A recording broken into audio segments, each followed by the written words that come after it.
हमारे देश में दान का एक महात्म्य है और उसी भाव से देशवासी ज्यादा से ज्यादा मतदान करें।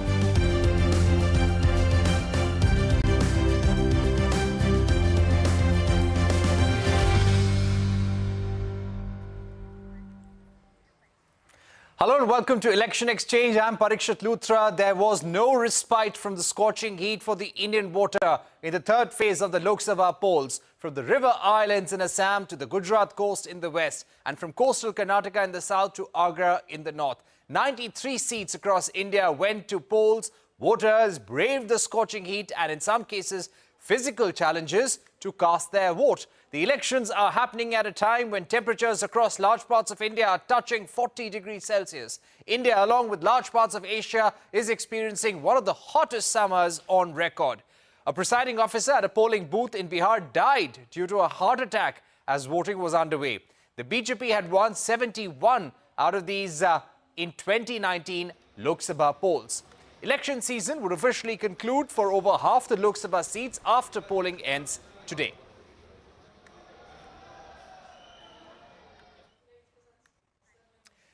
Let's now go to Gujarat first. Voting took place for 25 out of the 26 seats in Gujarat. The BJP has already won the Surat seat unopposed. Prime Minister Modi cast his vote at a polling booth in Gandhinagar, where Amit Shah is the BJP candidate. The BJP had swept the 2019 Lok Sabha polls in Gujarat, winning all the seats. Their average vote share then stood at 63%. There on your screens, Prime Minister Narendra Modi casting his vote. Let me go across to our guests. We are joined by BJP National Spokesperson Syed Zafar Islam, Congress Spokesperson Bhavna Sharma, Jain also with us, Rajiv Pathak of News 18 Gujarat also with us. Let me go across to Rajiv Pathak first. Rajiv Pathak, what are some of the big trends that you picked up in Gujarat? The BJP was very confident about retaining all the seats in Gujarat for a third consecutive time. What are some of the big picture trends that you've picked up? See, first of all, last time when in 2019, the voting percentage was around 64%. By 5 o'clock, so far, despite this scorching heat, temperature around 40 to 43 degrees in most parts of Gujarat, the average percentage by 5 o'clock was 55%. So we can estimate that by end of the day, the voting percentage will be around the last time, 64%. It seems that normally 8 to 9% rise from in past 1 hour and 1.5 hours, because there are still queues in many polling booths and people will be allowed to cast their votes till the time they are finished with polling. So it is estimated that last average polling will be around 64% compared same as compared to last time. And BJP was struggling in some seats because of the Kshatriya agitation, but it seems that in today's polling we could not see much impact of the polling. And first of all, Gujarat always vote for them the biggest point is to make Prime Minister Narendra Modi. Narendra Modi being a Gujarat Chief Minister earlier, if he becomes Prime Minister, then even if he contests from Varanasi, people of Gujarat feels that he is a Gujarati Prime Minister. So the most important point in Gujarat polling is always making Narendra Modi a Prime Minister. All other issues, they normally rest on back burner. This time there was a few agitations, but in today's polling, we have not seen much impact of those agitations. All right, so you're not seeing much impact of those agitations.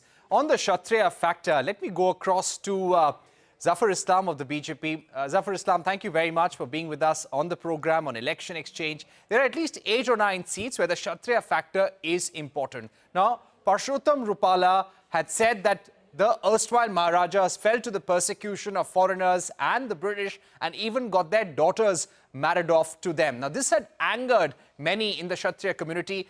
The BJP had also asked the Kshatriya community to come out and vote for the BJP in large numbers. Do you think that anger has been well addressed by the BJP, or you feel that this is an issue for the party?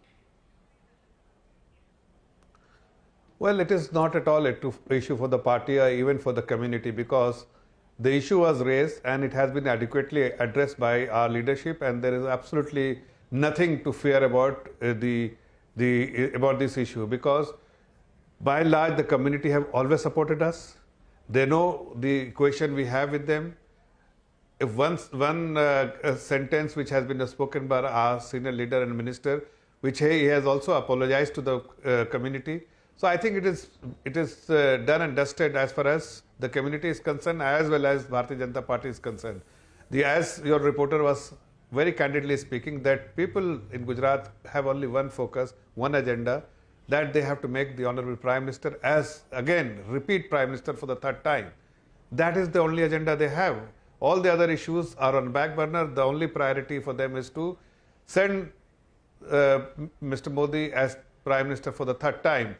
So issues, some of the issues political party was trying to raise, but this is all in the media. But as far as people are concerned, voters are concerned, they are coming out in large numbers. They will vote for Bharatiya Janata Party, and we will win all the 25 seats, remaining 25 seats. One is already in our bag. All the remaining 25 seats of Gujarat very comfortably. There are people who are unnecessarily trying to mislead the people.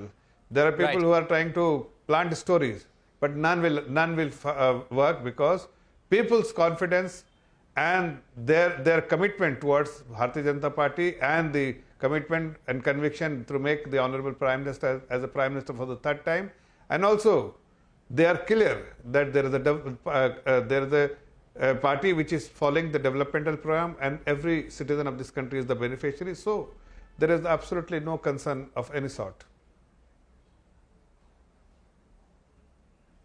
All right, let me also go across to Bhavna Sharma of the Congress Party. Bhavna Sharma Jain, thank you for joining us on the program on Election Exchange. How do you respond to Syed Zafar Islam of the BJP? And let's see what happened in Surat, for example, the BJP candidate getting elected unopposed. Is that a problem that the Congress and the opposition have not been able to overcome, even in this election in the state of Gujarat, to find ground level support, the grassroots worker who can lead the Congress against the BJP in the state? My dear, we see that across the country, the Congress candidates are fighting the money and muscle power of BJP with huge zest. And we see that every nook and corner of this country, the India Alliance and the Congress candidates are fighting against the muscle power, the money power that has been thrown into this election. And a desperate BJP is trying in its very essence to actually try to subvert this election. And what we saw in Surat and what we saw in Indore is despicable. It is something that this country should worry about, that every citizen in this country should be worried that subversion of democracy has happened in this way, that whatever was used, I don't want to say on live TV here what was used, everybody is well aware of what has been used, the money power and the muscle power that has been used to subvert democracy, to push the candidates out of the fray, to make one candidate win without actually holding an election. It is unfortunate, but we are fighting, and we are strongly fighting in every seat. The people of this country are with the India Alliance. People of this country are fighting, are tired of the promises, fake promises made by the Modi government over the last 10 years. The voter has made up their mind to change this government and throw this government out of, whether it is poverty, whether it is the inflation that this government has imposed, the petrol and diesel prices that have been imposed on the middle class are terrible. We know that petrol and diesel prices are an all-time high. We are facing an inflation which is unforeseen, and we are facing an unemployment rate which is highest in the last 45 years. So, Syed Zafar Islamji, I would like to tell you that this... Right. Hello. I would like to say that Yeah, the people ma'am, I'm of going to this come back country to have you. made up their mind. People of this country have made up this mind to uproot the BJP government and bring in the India alliance. All right, so let's wait and see what happens in the remaining phases of the election. I'll request all our guests to stay with us. We're going to discuss Maharashtra now, where 11 seats across Marathwada, Western Maharashtra and Konkan were in the fray. Baramati, the Pawar family turf, witnessed a high-stakes battle between three-time MP Supriya Sule and Deputy Chief Minister Ajit Pawar's wife, Sunetra Pawar. Santya Gora gets us more from battleground Baramati. So with the third phase, polling in around 50% seats of Maharashtra will be over. In this particular phase, there are 11 seats, 258 candidates and 2 crore 9 lakh registered voters. Baramati, Madha, Ratnagiri, Sindhudurg, Raigad, Satara, Sangli, Kolhapur, Solapur, Latur, Osmanabad, Hathkangle are some of the important seats. These 11 seats, out of these 11 seats, 2 seats are of the Konkan region, 7 of the Western Maharashtra, that's the sugarcane belt, and 2 of the Marathwada region. For the Konkan region seats, that's Ratnagiri, Sindhudurg and Raigad, unemployment, farmer distress and lack of industrialization are the key election issues. For Western Maharashtra, MSP for sugarcane, water crisis, Maratha reservation and farmer distress are some of the important issues.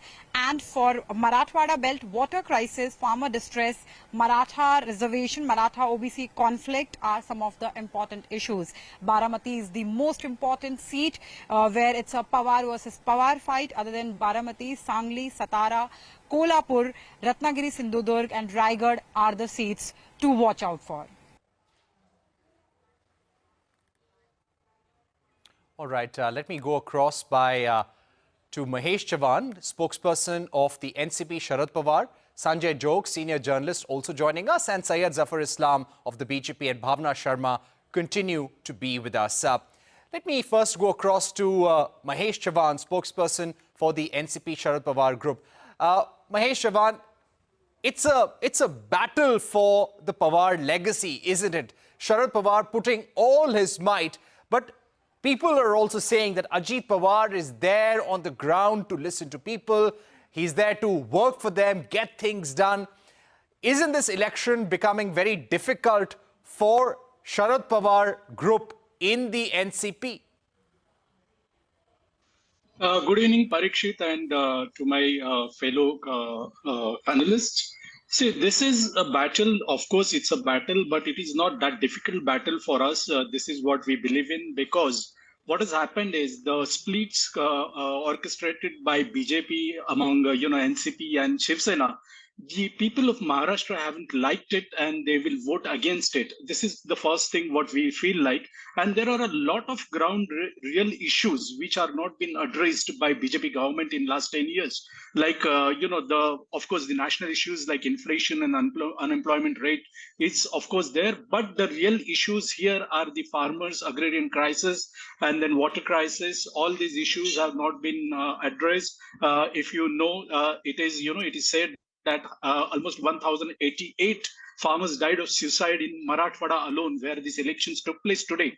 So all these issues are there, which is going to be difficult for BJP to face. And other than that, if you ask me about Ajit Pawar and Sharad Pawar and Supriya Sule battle, no doubt Ajit Pawar has worked and people know him for his work. But at the same time, Supriya Sule, who has been 3 times MP, sitting MP, she has also worked a lot. And you might be aware that she has got Sansad Ratna award for consecutive 8 years, and which is a big thing. And people know very well what Mr. Sharad Pawar's contribution is there for Maharashtra for so many years. He's been in this politics in Maharashtra. He's working hard for the people of Maharashtra, benefit of people of Maharashtra for last 55 to 60 years. And people will definitely consider while casting their vote.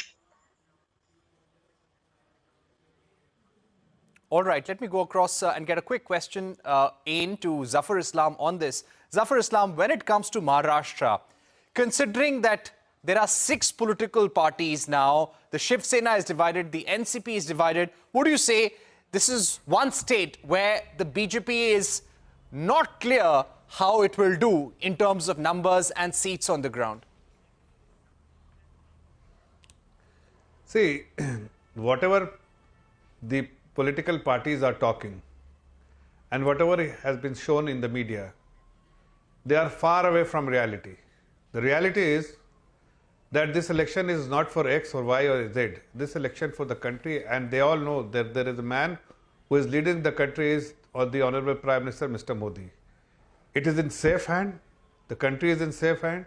They all want that this country should be led by a leader who has the ability to take tough decisions, who has the ability to take India to a stronger position, he has the ability to get India count in globally as a strong nation. So everyone wants the Honorable Prime Minister to come back and lead the country, irrespective of whether it's Maharashtra or elsewhere. They all have decided, they have made up their mind. What the Bhavna ji was saying, I must tell her that people of India has made up their mind that they will give blessing to the Honorable Prime Minister because he has won the confidence and the admiration of the people of this great country. So we are not overly concerned whether 6 party, 5 party, 2 party, 3 party. She is going to, Supriya ji is going to lose for sure, because even though Mr. Pawar, whatever he has done, but actually the man who is actually working on the ground is Ajit Pawar and his wife. And everyone knows the kind of work they have done to put together. So actually, the people also, they are not blind. They see who has done the hard work on the ground, and they will definitely vote for Mrs. Pawar rather than Supriya Suleji. So we are confident of our victory. We are not overly concerned. We are not at all concerned. All right, Sanjay we know our target is, the Honorable Prime Minister said, 370 plus 4 and for NDA 400. We are on track, and we will cross 200 today itself. Okay. So 400 on track. NDA target is on track. Sanjay Jog, the question that I'd like to ask you, the political symbols that all these parties have had for decades are very important from a voter point of view. Now, when it comes to the clock symbol, it has gone to NCP, Ajit Pawar. When it comes to the bow and arrow, it has gone to Shinde, Shiv Sena. How does this impact things for these two parties in Maharashtra? Parikshit, you started very well. It was initially a problem for both the parties basically to reach out to the voter. But as you know, the social media has become so vibrant. Both the politicals not only resorted to, getting into the very active and vigorous campaign to reach out, but at the same time, reaching out to the voters through what they call as an outreach program. So they have succeeded. Both the parties are claiming, because I had been on the very ground, I have visited a couple of constituencies, the assembly segments. Now people realize that, the voters realize that there is definitely a change in the symbol what Mr. Pawar party used to have, and also for Uddhav. But what is interesting, which has emerged right now, is that, despite efforts by these parties, look at the numbers. I think, we must focus that. I think that issue was over.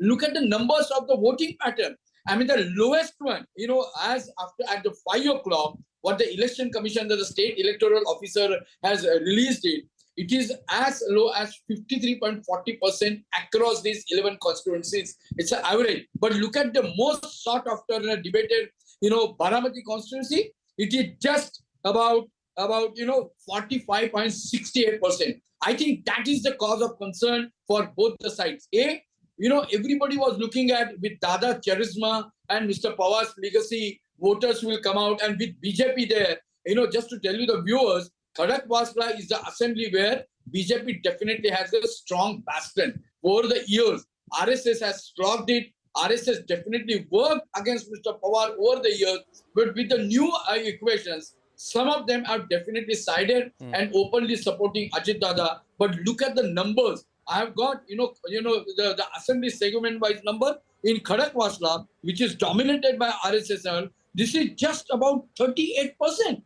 Everybody was expecting that Khadakwasla will be a kind of an epicenter when it comes to Baramati, which will have a higher turnout. I think, Parikshit, right now, as the 5 o'clock is over, everybody is expecting that some of the queues are there in various police stations, it will increase. But considering the last two phases, it was averaged out at around 62%. the observers here are claiming that at least in Baramati, it will not cross beyond 55%. And I think this is definitely a cause of worry, both for the political parties and for the election machinery. All right, Bhavna Sharma Jain, let me ask you, how do you read the low voting percentages appearing in Maharashtra? And we're seeing this problem actually all across the country. This was a problem in phase 1 and 2 when the initial numbers were coming out. And even now in Baramati, as Sanjay was pointing out, the numbers are quite low. How do you read this? What I feel very strongly is that across the country, we are seeing this trend. It is obviously very, very worrying that we have a low percentage of turnout. But on the other hand, what Sanjay Jogji has brought in front of all of us is where the RSS bastion is, where the voting percentage is the lowest. It shows that the voter who was with the BJP at one point of time is completely disenchanted and does not want to come out and vote. And I agree with one point that I agree with Syed Zafar Islamji is that this country is at stake. The country's constitution is at stake. So people of India have, it's a very important election because the country's future is at stake. Our constitution, which is, what their intentions are, which have been stated by their very own leaders, that they will change the existing constitution. And that is why they are claiming the 370, they are wanting the 370 number. But they will be extremely disappointed come June 4th, because the people of this country are not willing to accept any change in this constitution, because this constitution has given the right for vote and for equality and equanimity and secularism in this country, and this will continue, and the people of this country are stand with the constitution. That is what they have demonstrated today. All right, don't go anywhere. We request our guests to stay with us. When we return, we are going to be speaking about Karnataka and the other key states, the Hindi heartland, the Assam, West Bengal, what's happening in the Northeast. Join us for a full picture after this short break.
Welcome back. You are watching Election Exchange. Shifting focus now to Karnataka, where 14 constituencies went to polls. All 14 went to the BJP in 2019. Prime Minister Modi also broke his silence on the sexual abuse scandal involving JDS MP and BJP ally Prajwal Revanna. Prime Minister promised zero tolerance and asked the Karnataka government to act against him. The Congress government in Karnataka has asked the central government to cancel Revanna's diplomatic passport. Revanna is currently reported to be in Europe. Ritu Singh joins us with all the insights from Karnataka. The second round of voting across 14 Lok Sabha seats in Karnataka has closed, and with that, the election season in the state has come to an end. In 2019, the BJP clean swept these 14 seats. But this time, it's a straight fight between the Congress and the BJP, with the JDS not contesting for seats in this region. A crucial factor in this election for these 14 seats, the Lingayat votes, consider the BJP's core voter base here, which seems to have somewhat shifted in the 2023 state elections. They are going to play a big role. The campaigning was largely centered around the Congress guarantee versus the Modi guarantee, with BJP highlighting national issues and betting on the Modi factor working in its favor. And as for Congress, it is hoping that the state's various guarantee schemes, whether that is free food, electricity, bus rights for women, etc., are going to help sway the votes, especially targeting the female voters. Now, besides these, whether the Prajwal Revanna sexual assault case is going to impact BJP votes, we'll have to see. Other issues like the murder of a young college student in Hubballi has also sparked a political debate. In terms of some of the key candidates and the big face-offs to watch out for, all eyes, of course, are on the three top guns from BJP, former Chief Ministers Jagdish Shettar, Basavaraj Bommai and Union Minister Prahlad Joshi, who've locked horns against three young Congress rivals in Belgavi, Haveri and Hubballi. In Shivmoga, you have B.Y. Raghavendra, son of former Chief Minister Yediyurappa, facing off Congress's Geeta Shivrajakumar, daughter of former Chief Minister S. Bangarappa and wife of actor Shivrajakumar, Mallikarjun Kharge's son-in-law from Gulbarga as well. So high-stakes battle in the state, especially for the BJP, which sees Karnataka as the gateway to its political ambitions in the southern part of India.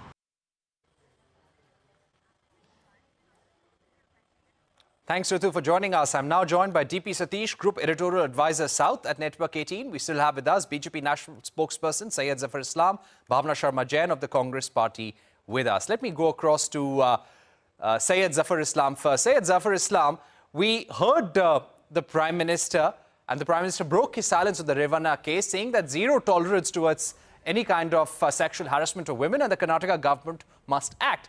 But why did it take the BJP and the national government so long to react to the Revanna case? Why ally with the JDS when it had such serious allegations against one of its key leaders for the last many years? In fact, we've been having so many debates over this. This was in the public domain for almost 5 to 10 years.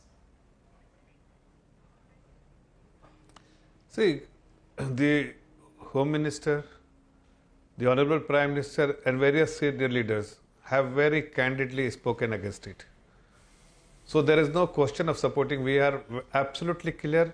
Now, time and again we have made it clear that we have absolutely zero tolerance on issues like this. Women's safety and women are priorities for us. We have to always ensure that their modesty is never compromised, and something which we are absolutely particular about it. It is not for the first time that we have taken a stand. We will always take a stand, irrespective of whatever be the situation, political situation.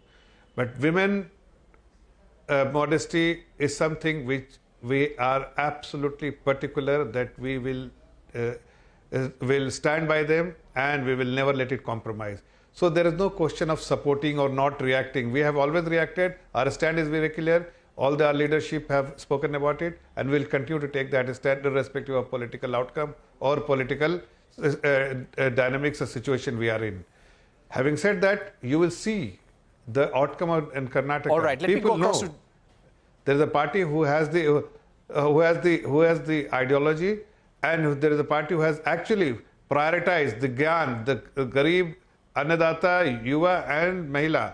So we Nari Shakti, we focus on Nari Shakti, we have to empower them, and we will always stand by them. This is the only party which has done so many things for the women and will continue to do for the women community, and for the society. And this will result, definitely will result, it will show in the result as well that the outcome will be very, very positive for us. You know, Syed Zafar Islam, 2019, the BJP had won all 14 seats in this phase. But things have changed since last time around. And this election is taking place on the back of a very successful election for the Congress party in 2023. With Siddaramaiah becoming the Chief Minister, D.K. Shivakumar becoming the Deputy Chief Minister, the Congress winning more than one-third. Yeah, I'm going to come back to you. DP Satish. I was there in Karnataka for over a month. I'll come back to you, Zafar Islam. Over a month. The ground reality is very different than what you are speaking. Okay, Bhavna Sharma, Zayed Zafar Islam says that the assembly election result, which was a landslide for the Congress, does not matter. The ground reality is very different. How would you respond to him? I think Mr. Islam is living in some fool's paradise, because the ground reality is that the Congress has swept the Karnataka assembly elections. Prime Minister Modi was seen standing neck and supporting Revanna, patting him on the back. And this is absolutely disgusting that it has taken them nearly a week before the story broke on the news channels here. Had it been in Bengal, Prime Minister and everybody else would have rushed to condemn such an action, but it took them weeks to come out and speak against what has happened with their ally, who Prime Minister shared a stage with, who Prime Minister patted on the back. And so what do women of Karnataka and this country look to? He's seen standing with somebody like that man who has done the most despicable things that any woman can possibly face, and knowingly Prime Minister has supported him. So there is no excuse. There is no excuse in this election what their stand with the women of this country is. And they have only used women as a political tool, for political advantages. The women of Karnataka and the women of this country have seen through what Prime Minister Modi stands for, and what has happened with our wrestlers, what has happened with women in Manipur. So the women of this country will stand by the India Alliance, and Karnataka will surprise you all with an excellent result from the Congress party. All right, let me go across to DP Satish, our group editorial advisor. DP Satish, you've been watching elections in Karnataka for decades now. What does the fight really look like across these 14 seats? Any trends that you've picked up from the polling today? You were tweeting about Shimoga a short while back. Parikshit, voting is already over in Karnataka, and around 5 o'clock voting was about 66% in these 14 parliamentary seats, and it can go up to 75% by the time voting ends, because hundreds of people are still waiting in the queues, and I think voting will be over in another maybe 30-40 minutes, or maybe another 10-15 minutes, because whoever is already inside, they will all be allowed to vote. So voting can cross 75 to 76% in some Lok Sabha seats like Shomogga, Haveri, Chikkodi, Bagalkot, and all. Voting might cross even 75% and can even go up to 80%. And it can either be a pro-incumbency vote, or it can even be an anti-incumbency vote, which we really don't know. Because both BJP and Congress, there was a direct fight between BJP and Congress in all the 14 parliamentary seats, because JDS is a minor partner with 25,000 to 1 lakh votes in each parliamentary seat. And both Congress and BJP made sure that their voters came out and vote. And it was quite hot and it rained in some parts, but in the morning there was a large queue. There were long queues at polling booths across 14 parliamentary seats. Again, after 2 o'clock and 3 o'clock, people came back to vote. And both Congress and BJP made sure that their voters came out to vote. And it was a very close contest. It was a closely fought election. It was a closely. And one quick question that if I may put to you, the Neha murder case, the Revanna issue, how is the women issue going to play out in this election? Will it harm the prospects of any of the BJP candidates? JDS was not a contestant, not a candidate in this phase. But do you think these are issues that could affect the prospects of the BJP? Both are unfortunate incidents. Yes, Parikshit, both are unfortunate incidents. This Neha Hiramet murder in Hubli was unfortunate, and BJP made it a very big issue, including the Prime Minister, Home Minister, and Karnataka BJP leaders made it big issue, and they attacked Congress government. And after that, this Revanna thing has happened, and Congress has made it a big issue, attacking the BJP. And both of them were issues in this election. I really don't know if people voted on these lines. We will have to wait for June 4th when the votes are counted to know the actual outcome. Certainly, these two issues became very big issues in this election. But election was also fought on local issues, because Congress had localized the election, and BJP fought this election in Modi's name, Prime Minister Modi's name. Right. Yes, there are at least 6 or 7 seats in northern Karnataka which went to polls where the Congress guarantees are in conversation, and it could possibly have an impact as well. We're taking a short break, but coming up on the other side, we turn the focus on the Hindi heartland. The BJP bastion. Is the NDA unbreakable in Bihar, Chhattisgarh, Madhya Pradesh and UP? We discussed that with our editors up next. An editors roundtable coming up.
Welcome back to Election Exchange. 31 seats in the Hindi heartland, that is UP, Bihar, Chhattisgarh, Madhya Pradesh went to polls. 7 seats in Chhattisgarh went to polls, bringing curtains down on polling season in the state. Voting was also held for 5 seats in Bihar and 9 seats in Madhya Pradesh. Polling was also held for 10 seats in Uttar Pradesh, including the Samajwadi Party bastion of Mainpuri. The BJP won 8 out of 10 seats that went to polls in UP. In 2019, the Samajwadi Party had won 2. Shivani Bazaz filed the story from Mainpuri on the crucial seat in battleground Uttar Pradesh. Well, around 18.9 million voters were anticipated to cast their votes, influencing the destiny of 100 candidates vying for parliamentary seats across Sambal, Hathras, Agra, Firozabad, Mainpuri, Etah, Badaयूं and Bareilly. Third phase holds significance for the Yadav family of Samajwadi Party, which has put forth 3 candidates apart from Dimple Yadav, who is the candidate from Mainpuri. Akshay Yadav is contesting from Firozabad seat and Aditya Yadav is making his electoral debut from the Badaयूं constituency. This time, BJP has fielded Thakur Jaiveer Singh, who is the Minister for Tourism in the Yogi government, from the Mainpuri constituency. Remember, back in 2019, BJP had won 8 of these 10 important seats and the Samajwadi Party won just 2, which is Mainpuri and Sambal. So even in the SP bastion, the competition remains tough.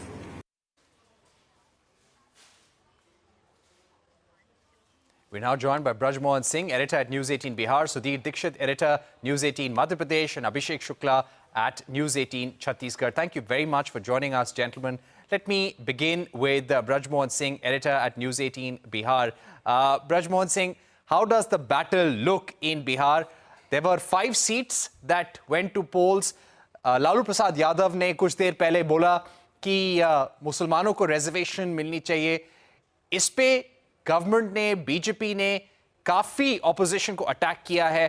कैसी रही voting? क्या trends आप देख रहे हैं?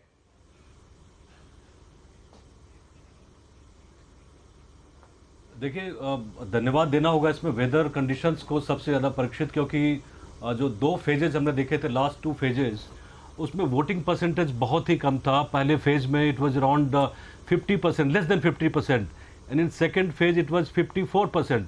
And now by the end of polling, thousands of people are still in queue in Bihar. So polling would be 60 plus this time. So it's major relief for the Bharatiya Janata Party, for opposition, and above all for the election commission. They had been trying very hard to bring out people to the polling booth. So 5 seats went to polls, and all of them were very important seats, especially for JDU, because JDU was contesting on 3 seats, BJP on 1, and LJP on just 1 seat from Khagadia.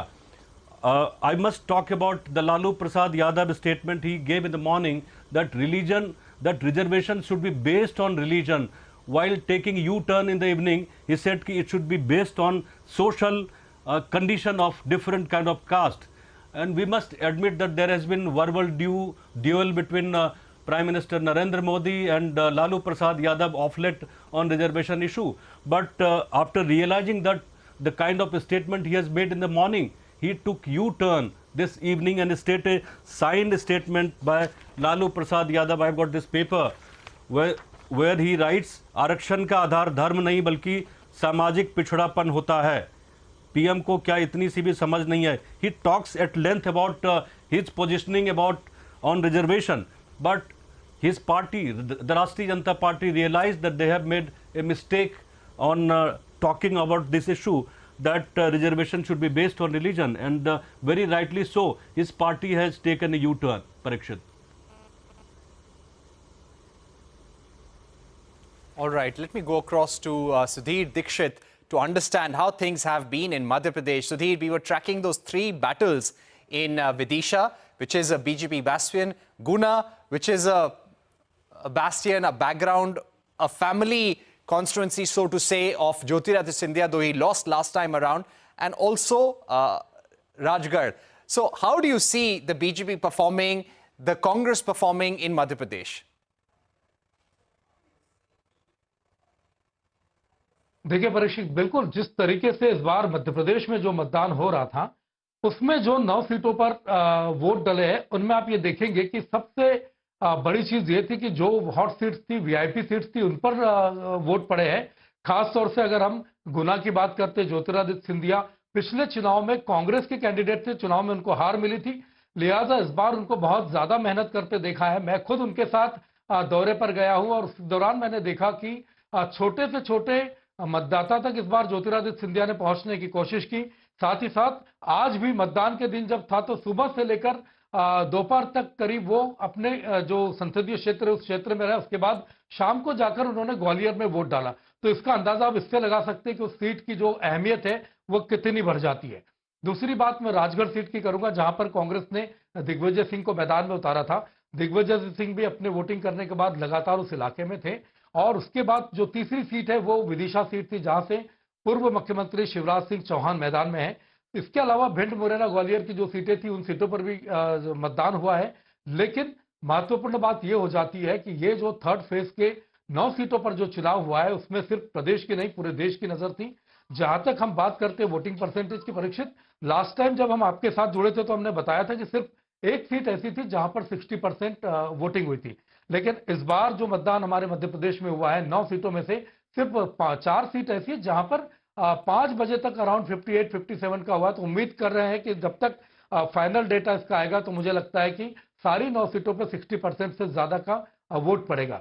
आज political development की हम बात करें, मध्य प्रदेश में प्रधानमंत्री नरेंद्र मोदी ने 2 सभाएं की, जहां पर चौथे फेज में इलेक्शंस होने हैं. झाबुआ और रतलाम सीट उसके आसपास आती है. धार में उन्होंने रैली की. इसके अलावा उन्होंने खरगोन में रैली की. तो अगर आपने सुना होगा नरेंद्र मोदी के भाषण को, तो आपने देखा होगा कि नरेंद्र मोदी उन मुद्दों को एक बार फिर से जनता के बीच लेकर आए थे, जिन मुद्दों को लेकर वो पिछले कई दिनों से चल रहे थे. शायद वो मुस्लिम आरक्षण की आप बात करेंगे, उस मुद्दे को उन्होंने बहुत तेजी से लिया है.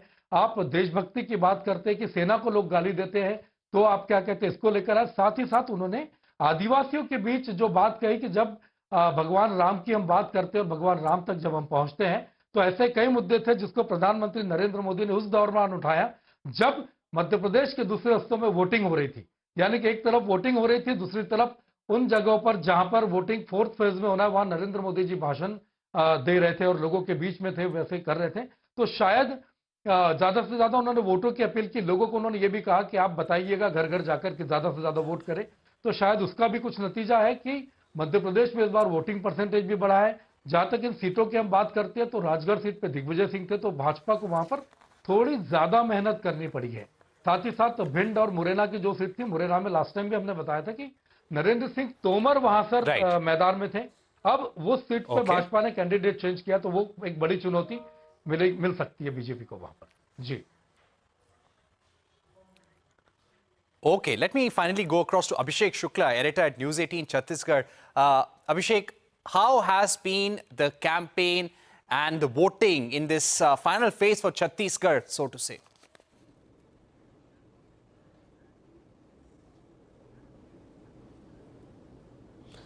जी देखिए, ये तीसरे चरण का चुनाव है छत्तीसगढ़ का और अंतिम चरण है। इसके साथ ही छत्तीसगढ़ में चुनाव खत्म हो जाएगा सभी 11 सीटों पर। पहले 2 फेज़ में 1 और 3 सीटों पर 4 सीटों पर वोटिंग हो गई है। आज 7 सीटों पर वोटिंग थी। इसमें से अगर 2019 की बात करें तो 6 सीटें बीजेपी के पास थी, एकमात्र कोरबा सीट थी जो कांग्रेस के पास थी। और इस बार भी हॉट सीट में उसे गिना जा रहा है क्योंकि बीजेपी की कद्दावर नेता सरोज पांडे को बीजेपी ने वहां से उतारा है। तो पूर्व केंद्रीय मंत्री और मौजूदा नेता प्रतिपक्ष कांग्रेस के चरणदास महंत की जो पत्नी है ज्योत्सना महंत वहां से मैदान में है। पिछली बार भी वो एमपी वहां से रही हैं। तो ये वो सीट थी जिस पर सबकी नज़र थी। खास बात यह है कि सभी जो दलों ने महिला वोटर्स पर फोकस किया, क्योंकि मैं बता दूं छत्तीसगढ़ में जो मेल वोटर्स हैं उनसे ज़्यादा फीमेल वोटर्स हैं। लगभग 10-12 लाख फीमेल वोटर्स ज़्यादा है मेल वोटर्स से ओवरऑल छत्तीसगढ़ में। तो फीमेल्स पर खासा फोकस था सभी दलों का। और महिलाओं पर फोकस करने के साथ साथ पिछले 5 दिन मैं परीक्षित बता दूं, सबसे बड़ा जो इशू यहाँ पर रहा था राधिका खेड़ा इशू था। राधिका खेड़ा जो कांग्रेस की प्रवक्ता है और आज बीजेपी में शामिल हो गई हैं, वो एक बड़ा इशू यहाँ पर बना था। उस पर लगातार वो सवाल उठा रही थी। प्रियंका गांधी का दौरा था, उस दौरान उन्होंने ट्वीट करके प्रियंका गांधी, एक्स सीएम भूपेश बघेल को भी टारगेट किया था। तो ये 5-6 दिनों से लगातार ये इशू चल रहा था। मुझे लगता है कि ये क्योंकि महिलाओं से जुड़ा इशू था तो कांग्रेस डिफेंसिव मोड पे पिछले 5-6 दिन से थी, तो थोड़ा असर पड़ सकता है कांग्रेस के माइंडसेट पर, कांग्रेस के वोटिंग पर वहाँ पर, क्योंकि कांग्रेस डिफेंसिव वहाँ पर मोड में थी। अपने ही घर के अंदर से ये बात यहाँ पर उठी थी और राधिका खेड़ा एक बड़ा इशू था जिसका असर मुझे लगता है कि इन 7 सीटों पर ज़रूर पड़ेगा। आज अच्छी खासी वोटिंग हुई है और छत्तीसगढ़ में जहां पूरे देश भर में वोटिंग परसेंटेज कम है, छत्तीसगढ़ के पहले 2 फेज में अच्छी खासी वोटिंग हुई है। पिछली बार से ज़्यादा वोटिंग है। इस बार भी मौसम ने साथ दिया है, वेदर बहुत अच्छा था सुबह से। अभी आंधी तूफान बारिश हो रही है कई जगहों पर, हालांकि लंबी लंबी लाइनें अभी भी लगी हैं और उम्मीद की जा रही है पिछली बार का जो वोटिंग परसेंट था उसे क्रॉस कर लेगा इस बार भी यहाँ पर। तो बहुत कांग्रेस ने हालांकि कैंडिडेट अच्छे उतारे थे। एक्स सीएम की बात कर लें, कई पूर्व मंत्री उतारे थे उन्होंने वहाँ पर, एक्स मिनिस्टर्स उतारे थे। तो अच्छा कांग्रेस ने मुकाबला किया है। लेकिन बीजेपी ने नेशनल इश्यूज़, खासकर प्रधानमंत्री ने 4-4 बार रैलियां यहाँ पर की हैं, अमित शाह ने की है। केंद्रीय नेताओं के दौरे, स्टार प्रचारकों के दौरे के मामले में बीजेपी आके यहाँ पर दिखी है। और कांग्रेस के जो कैंडिडेट थे वो अपने बूते पर ही चुनाव लड़ते या चुनाव प्रचार करते नजर आए। तो इन 7 सीटों पर कहा जाए तो एक एज यहाँ पर बीजेपी को मिलता दिखता है, क्योंकि कांग्रेस पिछले 5-6 दिनों से अपने आप में उलझी दिखी। ठीक है।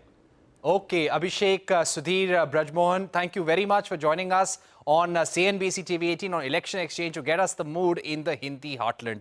We are going to take a short break here, but when we return, we shift our focus to West Bengal, which recorded a healthy voter turnout. However, there were reports of violence as well. Don't go anywhere. We'll get you all of that.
We now shift focus to battleground West Bengal, where 4 seats went to polls: Malda, North Malda, South, Jangirpur and Murshidabad. The Congress and the BJP had 1 seat each in 2019. The TMC had won 2. There were incidents of violence as workers of TMC, BJP and Congress clashed with each other in parts of Murshidabad and Jangirpur. The parties lodged complaints of poll violence and voter intimidation in the first few hours of polling. I'm now joined by senior journalists Shikha Mukherjee and Somraj Banerjee, correspondent at News 18 Bangla. Let me go across to Shikha first. Shikha, how do you see this triangular contest across these 4 seats in West Bengal? I think it's a very interesting triangular contest, actually. In the past, there's been a lot of confusion. The CPM and the Congress, even when they were in alliance, they kept targeting 2 parties together, the Trinamool and the BJP. This time round, it's quite surprising. The entire campaign has been focused on the BJP. In other words, between the Trinamool, the Congress and the left, the focus of their attack is on the BJP. They're not attacking each other, actually, which makes it simpler for the voter to make a choice. The voter has an either-or choice, whichever one of the 3, or the BJP. Having said that, these 4 seats are very interesting. A, most of them are Muslim majority seats. B, they're on the border.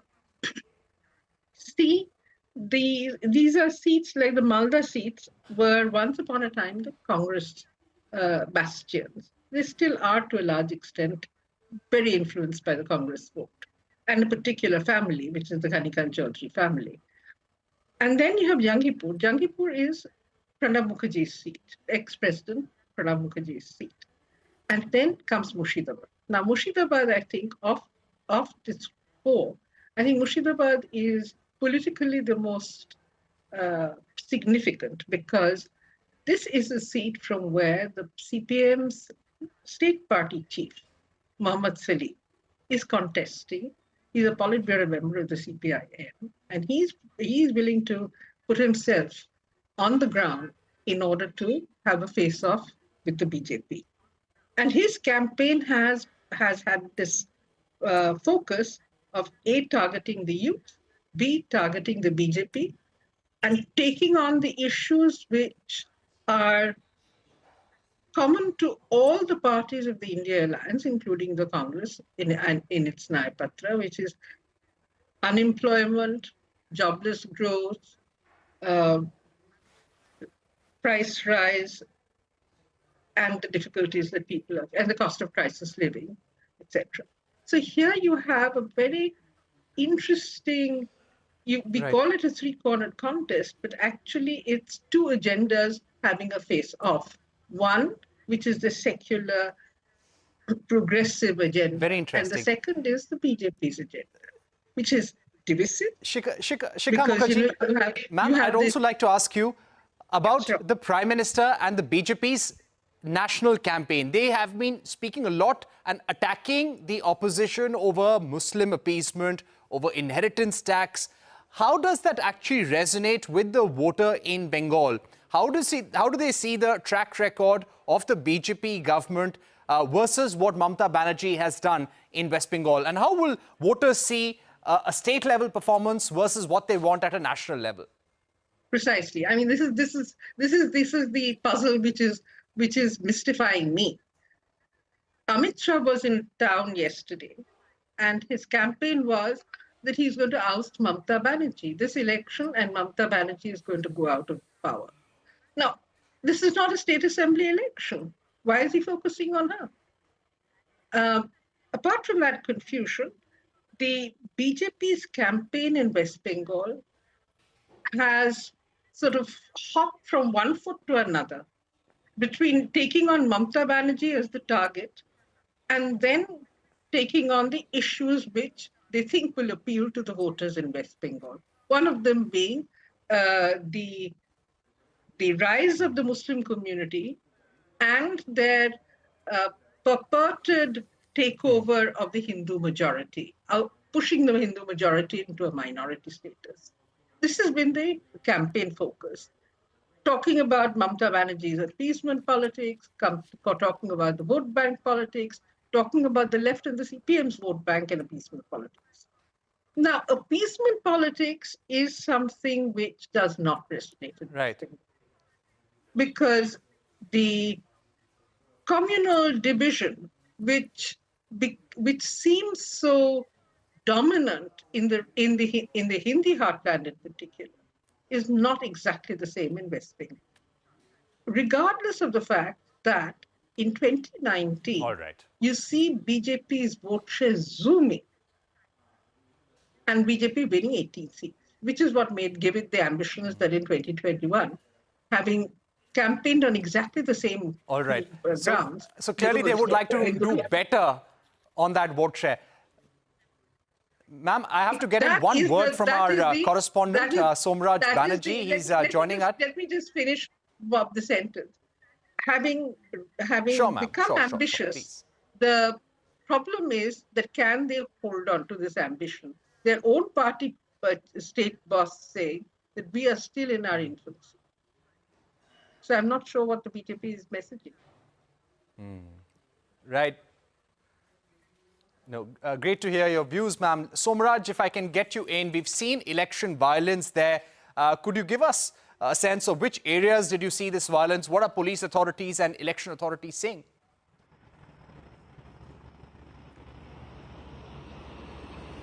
देखिए अभी election commission में chief electoral officer अभी press conference किया है। उन्होंने बता दिया है कि यहाँ पे जो 4 सीटों में यहाँ पे इलेक्शन हुआ है आज, मालदा उत्तर, मालदा दक्षिण, मुर्शिदाबाद एंड जंगीपुर, कोई भी वायलेंस नहीं हुआ है।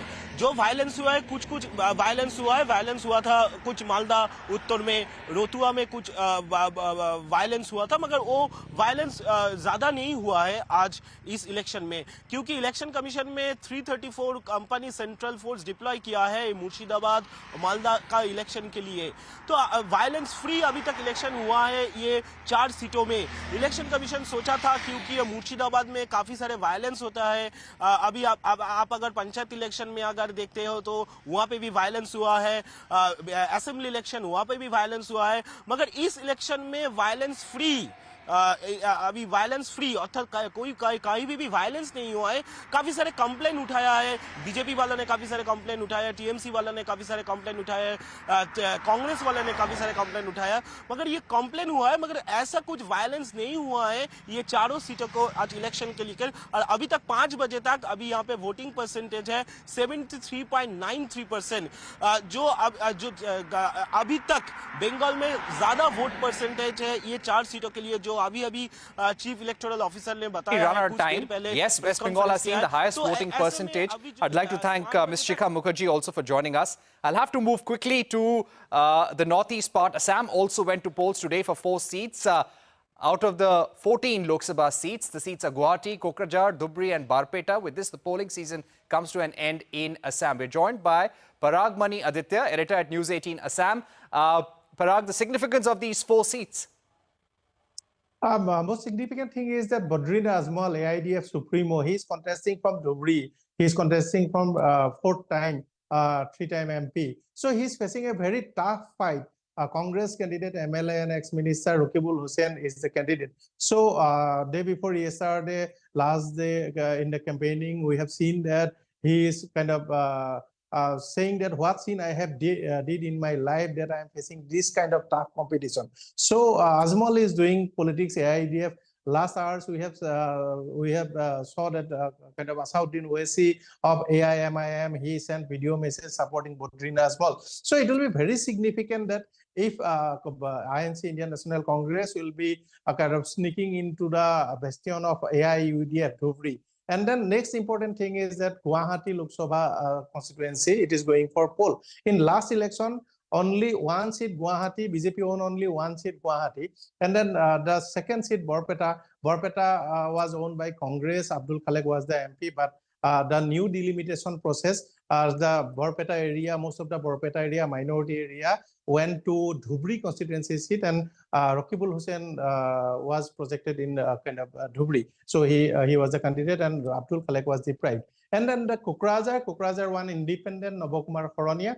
He won the election in last election, but This time, there was a case in Guwahati High Court where his tribal certificate, ST certificate was proved to be fraud, and then he was barred from election. So main key contests in the Bodo heartland will be BPF and UPPL. UPPL is in power, United People's Front Liberal, and then BPF.